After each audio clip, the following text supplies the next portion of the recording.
একবার যুদ্ধের সময় রাবণ হনুমানজিকে ডেকে বললেন, হনুমানজি, আমি শুনেছি আপনি নাকি খুব বলবান ব্যক্তি। হনুমানজি তখন বললেন, তো তাতে কি হয়েছে? রাবণ বললেন, তাহলে একটা করে মুক্কা হয়ে যাক, আমি আপনাকে একটা মুক্কা মারবো, খুশি মারবো, আর তুমি আমাকে একটা করে মুক্কা মারবে। তাতে যে কম ব্যথা পাবে সেই জিতবে, যে বেশি ব্যথা পাবে সেই হারবে। আর হনুমানজি বললেন, রাবণ, যেরকম চলছে চলতে দাও, লড়াই করো না। তখন রাবণ বললে, আমি রাবণ, আপনি আমাকে চেনেন না। আমি যখন চলি তখন পৃথিবী টলমল করে। তখন হনুমানজি বললেন,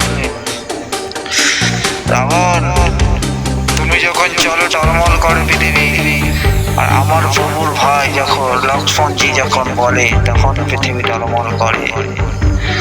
তাহলে কে বেশি শক্তিশালী হলো? আমার প্রভু। হনুমানজি তো রাবণকে প্রচুর বোঝালেন, কিন্তু রাবণ শুনলো না। তখন হনুমানজি বললেন, ঠিক আছে, একটা করে মুক্কা হয়ে যাক, দেখা যাক। রাবণ বলল যে, হনুমান, তুমি আমাকে আগে মারো। হনুমান বললে, না রাবণ, তুমি আমাকে আগে মারো, কারণ আমি যদি আগে তোমাকে মারি আর তুমি যদি টপকে যাও, তাহলে তোমার আদরের ইচ্ছা আদরেই থেকে যাবে না। তখন রাবণ রাজি হয়ে গেল। রাবণ তো একটা বড় একটা মুক্কা তৈরি করে নিলেন, নিয়ে একটা খুব জোরে সজোরে হনুমানজির বুকের ছাতির ওপর একটা লাগিয়ে দিলেন। হনুমানজি খানিকটা পিছনে হটে গিয়ে দাঁড়িয়ে গেলেন। রাবণ ভেবেছিল যে আমি খুব শক্তিশালী। হ্যাঁ, তখন রাবণ হনুমানজিকে জিজ্ঞেস করলো, কি কেমন বজরংবলী, লেগেছে? তখন হনুমানজি বললো, না কিছুই তো হয়নি। রাবণ তখন বললো যে, মাথারও ছিমছিম মতো করেনি? হনুমানজি বললো, না কিছুই তো হয়নি। রাবণ তখন ভাবলো যে, এত জোরে মুক্কা কি আপনি সহ্য করে নিলেন? হনুমানজি বললো, ঠিক আছে, আমি তো সহ্য করে নিলাম, এবার আপনি সহ্য করুন। হনুমানজি এবার বললেন, চলো এবার তুমি তৈরি হও। রাবণ বললেন, কেন? শর্ত ছিল যে তুমি একটা মারবে, আমি একটা মুক্কা মারবো, এবার তুমি তৈরি হয়ে যাও। চালটা তুমি করেছো, এবার পিকচার আমি দেখাবো, রেডি হও। হনুমানজি তখন নিজের মুক্কাটা 360 ডিগ্রি ঘুরিয়ে ধরলেন। যখনই 360 ডিগ্রি ঘুরিয়ে ধরলেন, উপর থেকে ব্রহ্মাজি দেখে বললেন, ও হনুমানজি, তুমি কি করছো? এই মুক্কা যদি রাবণের ওপর ছেড়ে দাও, তাহলে রাবণ তো সঙ্গে সঙ্গে টপকে যাবে, রাবণ তো এখানেই শেষ হয়ে যাবে। তখন সঙ্গে সঙ্গে ব্রহ্মাজি হনুমানজি রাবণের মধ্যেখানে প্রকট হয়ে গেলেন।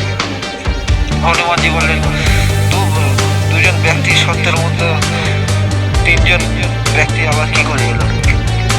তখন ব্রহ্মাজি বললেন, হনুমানজি, আপনি যেভাবে মুক্কাটা ঘুরিয়ে ধরেছেন 360 ডিগ্রি, ওইটা যদি রাবণের ওপর ছেড়ে দেন, তাহলে রাবণ এখানেই টপকে যাবে, রাবণ তো এখানেই শেষ হয়ে যাবে। তখন রাবণ বলল, কি ব্যাপার ব্রহ্মাজি, আপনি এখানে এসছেন কেন? তখন ব্রহ্মাজি বললেন, হে রাবণ, আমি তোমাকে বাঁচাতে এসেছি। তখন ব্রহ্মাজি হনুমানজিকে বলল, হে বজরংবলী, তুমি থেমে যাও। তুমি যে হিসাবে মুক্কাটা ঘুরিয়েছ, ওই হিসাবে যদি মুক্কাটা রাবণের ওপর ছেড়ে দাও, তাহলে রাবণ এক্ষুনি টপকে যাবে, হাড্ডি পর্যন্ত তার শেষ থাকবে না। তখন রাবণ মনে মনে বিচার করলেন যে, আমাদের মধ্যে স্বয়ং ব্রহ্মাজি যখন ইন্টারফেয়ার করলেন, তখন তো যে গম্ভীর ব্যাপার আছে। তখন রাবণ ব্রহ্মাজিকে আস্তে আস্তে বললেন, ব্রহ্মাজি, আপনি হনুমানজিকে বলেন মুক্কার সাইজটা, মানে মুক্কার ডিগ্রিটা কম করতে পারেন, মুক্কার সাইজটা। তখন ব্রহ্মাজি বললেন, হনুমানজি, শর্ত পূরণ করো, কিন্তু আমরা মুক্কার যে সাইজ, ওর থেকে কিছু ডিগ্রি মাইনাস করে দেবো। হনুমানজি হনুমানজি বললেন কত ডিগ্রি কম করতে পারি? বলে ব্রহ্মাজি বললেন কিছু তো করো। হনুমানজি 360 ডিগ্রি থেকে 60 ডিগ্রি কমিয়ে দিলেন আর 300 ডিগ্রিতে এলেন। হনুমানজি যখন 300 ডিগ্রিতে এলেন, ব্রহ্মাজি বললেন এখনো ঠিক হয়নি। তখন রাবণ বললেন কেন? তখন বললো যে ব্রহ্মাজি বললেন এই যে 300 ডিগ্রিতে আছে হনুমানজি মুখ কাটা ধরে, এতেও আপনি বাঁচবেন না রাবণ, এতেও টপকে যাবেন না। ব্রহ্মাজি তখন বললেন আর আর কিছু কম করো হনুমানজি, আরো কিছু কম করো।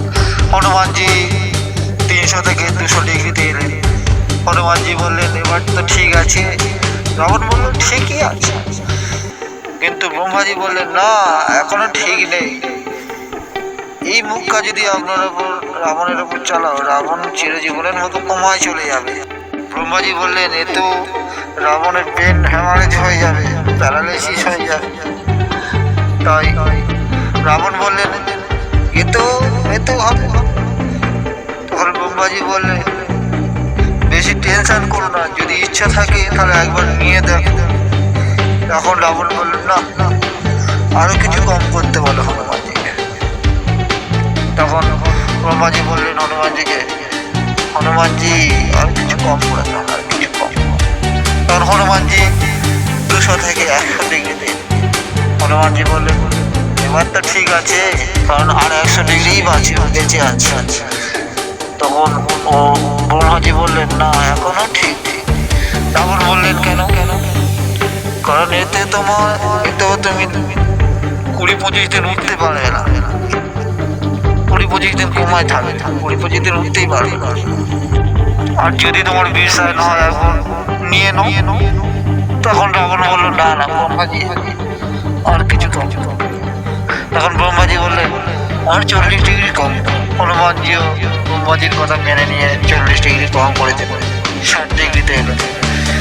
ওই 60 ডিগ্রি মুখটা নিয়ে যেই না রাবণের বুকের ছাতির উপর লাগিয়ে দিল, এত বলশালী রাবণ ধাম করে পৃথিবীর বুকের ওপর পড়ে গেল। তাহলে কি বোঝা গেল যে নিজের যতই শক্তি থাক, কোনদিন অহংকার করতে নেই। যেমনটা রাবণ করেছিল, ভেবেছিল আমি সবচেয়ে শক্তিশালী, আমি সবচেয়ে বেশি শক্তিশালী, আমার উপরে কেউ নেই। তাই রাবণের এই দশা হলো।